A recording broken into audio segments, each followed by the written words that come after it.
Hello, my name is Don Young Park, and I'm an Associate Clinical Professor of Orthopedic Surgery at UCLA. I'm also the Vice Chair for Quality and Safety for the Department of Orthopedic Surgery. I'm a member of the UCLA Comprehensive Spine Center. Today I'll be talking about dual portal endoscopic spine surgery. Minimally invasive spine surgery is a commonplace practice in today's market. Minimally invasive spine surgery is increasing in use and popularity with both patients as well as surgeons. Research as well as clinical practice has shown that minimally invasive spine surgery is both safe and effective. Smaller incisions and less soft tissue damage and injury has led to improved healing and faster recovery. Minimally invasive spine surgery has evolved over the years. We went from larger incisions with mini open techniques and expandable retractors with loop magnification to tubular retractors and microscopic illumination and magnification. And now we're using percutaneous incisions for endoscopic techniques. Endoscopic spine surgery is more accepted in Asia and Europe, but it is gaining acceptance in the United States. Endoscopic spine surgery comprises of two main techniques, uniportal and dual portal techniques.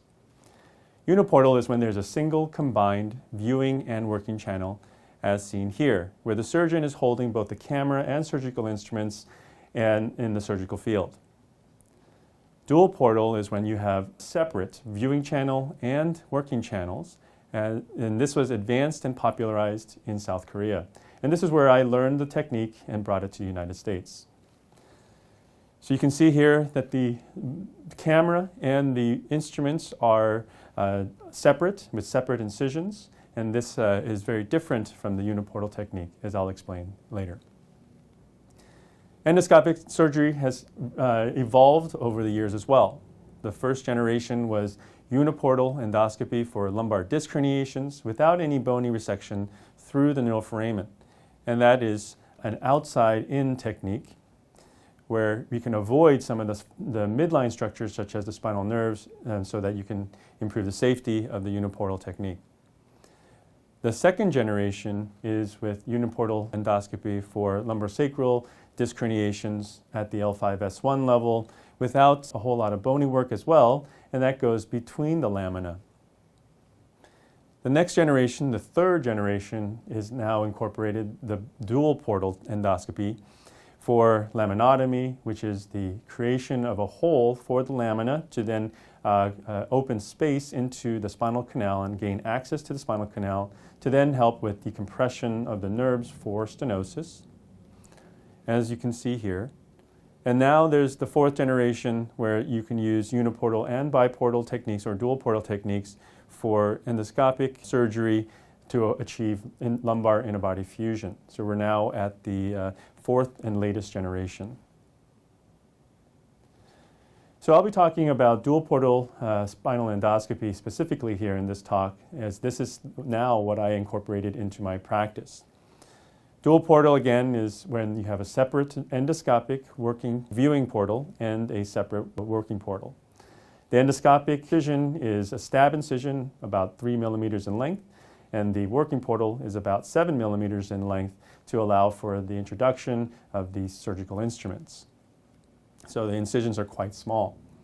So this allows for decoupling of the camera, endoscopic camera, with the surgical instruments. And this is important because I'm no longer limited by what I can see in front of me in terms of the uniportal technique. I'm using arthroscopic equipment and standard micro instruments that are found in every hospital and surgery center in the United States and around the world, and this then reduces cost because we don't have to buy any specialized equipment, towers, monitors, and instruments. It allows for greater flexibility and enhanced visualization since I'm no longer coupled and I can now separate the camera from the surgical instruments. I can view in different angles. I can use different angled cameras. So there's 0-degree cameras, 30 and 70-degree cameras to then have more acute angles of visualization that allows me to then visualize the surgical anatomy. And it increases the surgical versatility so then I can use it for a wide variety of lumbar pathology. One of the most common surgeries that we perform is for lumbar disc herniation. And this is when the disc material herniates out of the contained disc space, compressing the spinal nerves. As you can see here at L4-5, there's a disc herniation where the disc material has herniated out into the spinal canal and migrated down toward the bottom of the canal. And you can see in the top-down view that the disc herniation is compressing more on the left side of the spinal nerves, and that is causing symptoms such as back pain followed by acute buttock and leg pain associated with numbness and tingling. And this is a very common complaint that we see in the spine practice. And surgery is very effective in treating this and if patients do fail non-surgical treatment. So we try non-surgical treatment first, and if the patients continue to have pain and symptoms that are severe or disabling, then surgery is very effective for this. And this is a surgical video of an endoscopic surgery that I performed for a lumbar disc herniation. And it shows the endoscopic view of the disc herniation as well as the relevant surgical anatomy. You can see the nerve roots that are being retracted by a nerve root retractor and a specialized instrument that is removing the disc herniation away. And you can see that the visualization is quite excellent, and we're able to visualize our surgical anatomy in a way that's vastly improved from a microscopic technique. This is an intraoperative photo of the disc herniation pushing up against the nerve root and causing symptoms. Here's a different view, and you can see that the view is quite excellent. You can see the capillaries filling the area of the nerves and supplying the nerve roots and the thecal sac. And all of this is only seen as well as this through the endoscopic technique. And here is the after photo, after the disc herniation has been removed, and you can see that the nerve root is nice and decompressed after the removal of the disc herniation. This is a clinical study that compared dual portal discectomy from microdiscectomy, which is the standard that many surgeons use for disc herniation surgery. And we looked at least 1 year follow-up, and we found that both groups had significant improvement of their back and leg pain and disability outcomes after surgery. And with the dual portal group, we found that the improvements in back pain 1 week after the surgery were significantly better as compared to the microdiscectomy group. There was no complications in the dual portal group, with 1 case of infection with the microdiscectomy group. And here we can see that the back pain scores are significantly higher, but then equalize at the 12-month point. And there's no difference in the scores for the leg pain or disability. Another common pathology that we take care of with surgery in our practices is lumbar stenosis. And this is when we have narrowing of the spinal canal with compression of the lumbar nerve roots due to disc protrusion, facet joint arthritis and enlargement, as well as thickening of the ligaments that are squeezing the nerves. And so the spinal canal gets narrowed quite significantly sometimes and compresses those nerves and causes neurogenic pain. It's associated oftentimes with degeneration, and it's a common cause of functional disability, especially as patients age, and it's common after the age of 50. This is a intraoperative video of the surgery that I performed with dual portal endoscopy to address lumbar stenosis. And I've already performed the laminotomy to enter into the spinal canal, and I'm currently removing the thickened ligament that's squeezing the nerves. And I can use the specialized equipment, surgical equipment, to then remove that ligament under direct visualization. I can see that there's no way that I'm injuring the nerve sac or the nerve roots, and I'm able to directly visualize with a high level of confidence that I'm not going to be injuring the nerve, with this technique. And we can see this is the intraoperative photo after the decompression is complete, and we can see that the nerves are widely decompressed on both sides, but using very small incisions to perform the surgery. This is a randomized clinical study that was recently published in the Spine Journal, which is our preeminent journal for spine surgery. And it looked at dual portal endoscopy versus microscopic decompression for stenosis.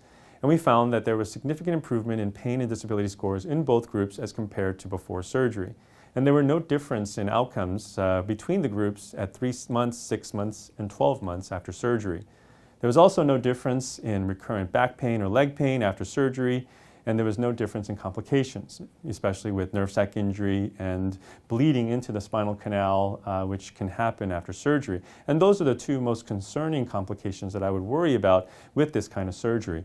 But there was a low incidence of these injuries, and there was no difference in terms of microscopic technique versus the endoscopic technique. One patient actually required revision surgery at 9 months after surgery in the microscopic group. And there were no major complications in any of the patients with both groups. This is a study that compared 3 different techniques, the microscopic technique, dual portal technique, and uniportal technique with 1-year follow-up. And we found that back pain at the 1 day after surgery was significantly higher with the microscopic technique versus the endoscopic techniques. And at the final follow-up, there was no real difference between any of the groups, showing that they're all equivalent. And when we looked at the MRIs of patients who underwent surgery, the decompression was worse with the uniportal group, and better with the microscopic and dual portal groups. This is a meta-analysis that basically pulls together all the available data in the scientific literature about dual portal endoscopic surgery and microscopic decompression.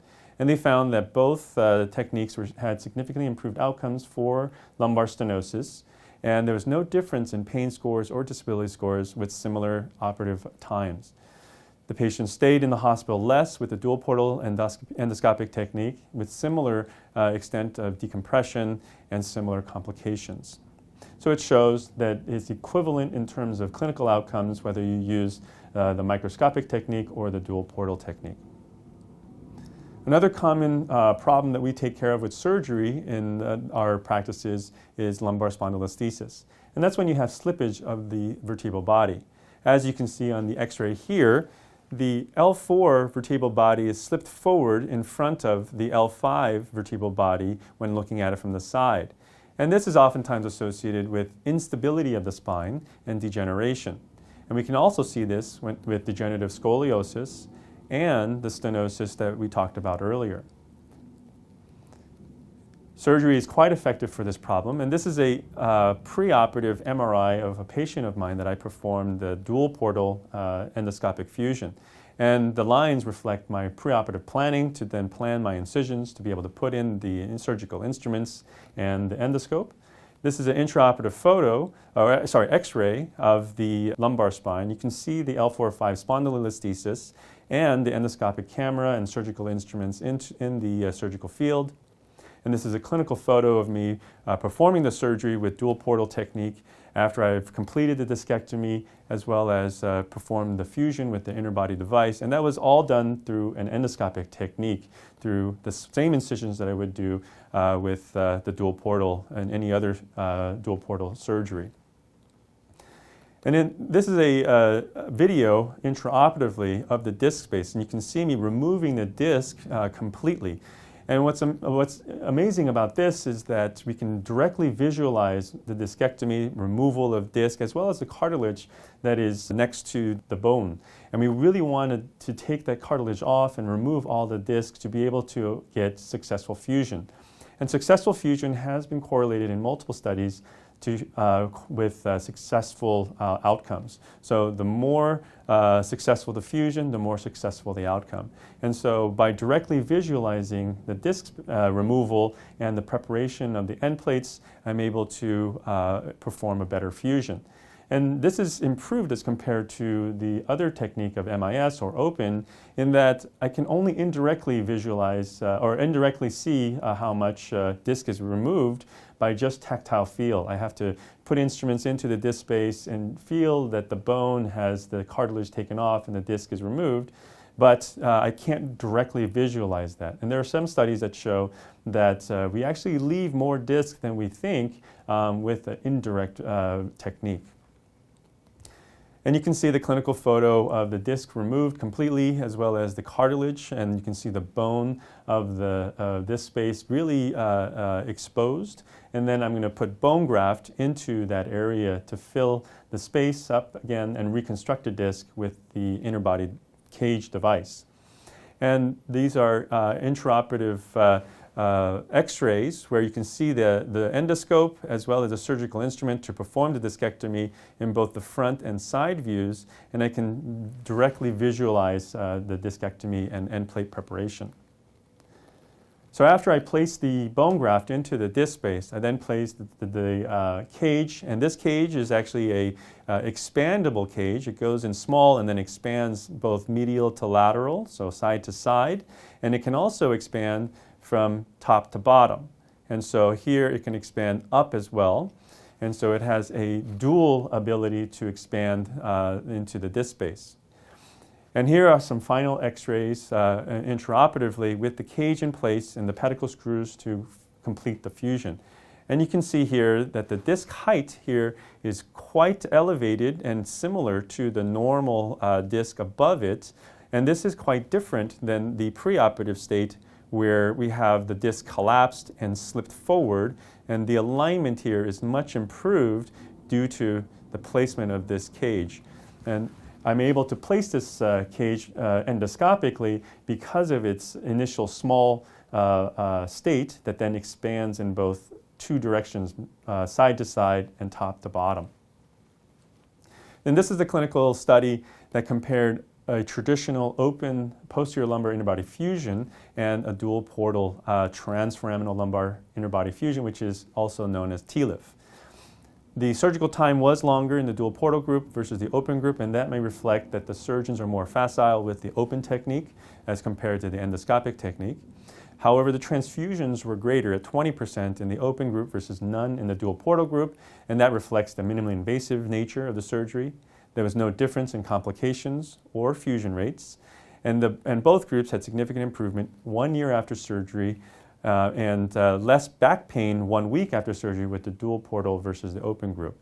There was a better improvement of disability outcomes with the dual portal group as compared to the open. And this may reflect the dissection that's required for the open technique. You have to make a larger incision, you have to then dissect the muscles off of the bones and expose the surgical area that needs to have the decompression and fusion. And that then denervates the muscles, it causes muscle atrophy, and that can cause pain and disability long-term after surgery. And that's the potential benefit of minimally invasive surgery. And the endoscopic technique is the most minimally invasive of all. And so we can see that even as compared to an open surgery, there's no difference in clinical outcomes. When we look at this study that looked at minimally invasive surgery as compared to dual portal TLIF, the outcomes are the same. So leg pain and disability outcomes are significantly reduced in both groups as compared to before surgery. The back pain in the first and second day after surgery was higher in the minimally invasive TLIF group versus the dual portal TLIF group, but there was no significant difference in back pain or leg pain or disability outcome between the two groups at the 1 year point. And so we can see here that we have significant stenosis as well as that slippage, the grade 1 L4-5 spondylolisthesis and severe stenosis here on the top-down view. And after surgery, it's much improved in terms of the alignment of the spine as well as the height of the vertebral disc space. And the stenosis is relieved with the full decompression of the spinal canal. And here is the intraoperative or the postoperative X-ray showing the successful fusion, which again is associated with successful outcomes. This is a meta-analysis where we pool together all the available data on endoscopic lumbar fusion. And this study showed that there was significant improvement in pain and disability outcomes, and that the hospital stay was shorter with the endoscopic fusion as compared to the minimally invasive fusion. And the complication rates were quite low, 1 to 5% with the dual portal endoscopic fusion, and the fusion rates are quite high at up to 95%. And this study then shows that when you compare minimally invasive surgery with fusion and endoscopic fusion, we can have excellent complication rates and excellent fusion rates that then can translate to excellent outcomes. So to conclude, dual portal spinal endoscopy is a game changer in my practice, and I am using this as much as I can to help my patients have the best outcomes as possible. It's a quite versatile and powerful technique. It allows me to do surgery that I only was able to do with a microscope and tube or even open techniques. And I'm able to do it with even smaller incisions to perform the same surgery. I can visualize even better as compared to the microscopic technique, and I'm able to really kind of drive that endoscope to the surgical anatomy, so then I can perform a safer surgery and I can get a better result. Endoscopic techniques have advanced significantly recently, and so that allows us to then utilize this technique to a wide variety of lumbar conditions, from disc herniations to lumbar stenosis and even spondylolisthesis, and we can even include now lumbar fusion in this now latest generation of endoscopic spine surgery. And we've seen in all the studies that there are similar clinical outcomes as compared to open as well as minimally invasive techniques, that as long as you take care of the problem that is causing the symptoms, that you accomplish the goals of surgery, which is decompression for stenosis and fusion for instability, and we're able to stabilize and successfully fuse, then we can have successful outcomes. And so whether you do that through open technique, minimally invasive with a tube and microscope, or endoscopic techniques, we really do need to pay attention to the goals of surgery for successful outcomes. Thank you very much.